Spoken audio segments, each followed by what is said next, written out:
Assalamu alaikum wa rahmatullahi wa barakatuh. The article for this week titled as Prevalence of Vertical Root Fractures in Teeth Planned for Apical Surgery, a retrospective cohort study conducted by Maddalone and colleagues. This study was published in the IEJ in 2018. As we know that vertical root fractures are a major cause of tooth loss. According to American Association of Endodontists in 2008, it is defined as longitudinal root fractures starting at the apex and extending coronally. Their diagnosis is challenging due to non-specific symptoms and overlapping clinical and radiographical features with failed root canal treatments.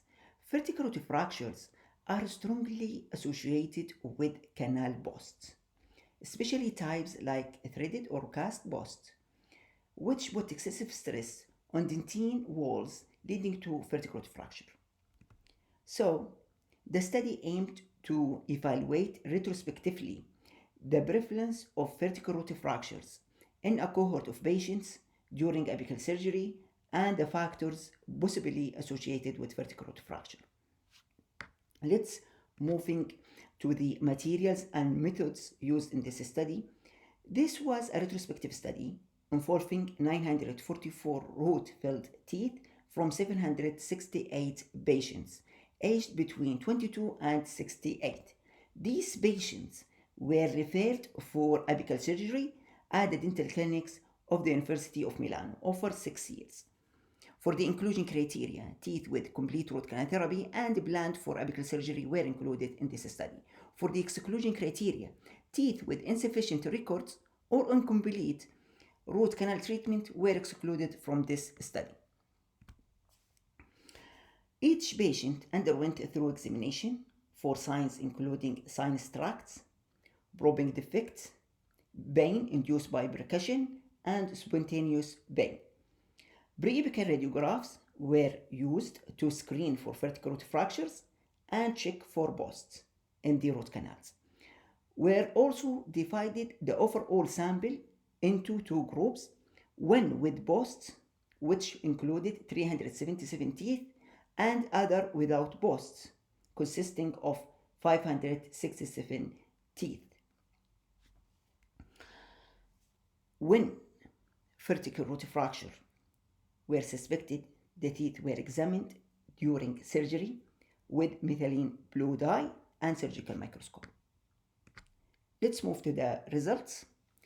For the prevalence of vertical root fractures were significantly more common in teeth with burst, 16%, compared to those without burst, 1.2%. The presence of burst in the canal resulted the only factor with the high significant association with vertical root fracture. Among different burst types, only threaded bursts were significantly associated with vertical root fracture. Sinus tract, parodental probing defects, and spontaneous pain were significantly more frequent in teeth with vertical root fracture than in those without vertical root fracture. Most fractures occurred within 1 to 5 years post-treatment.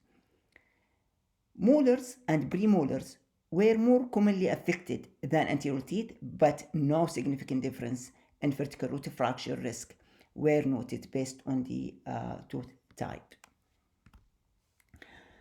For the conclusions from these studies, the presence of burst, especially threaded burst, significantly increased vertical root fracture risk. Sinus tracts, probing defects, and spontaneous pain are strong predictors for vertical root fracture.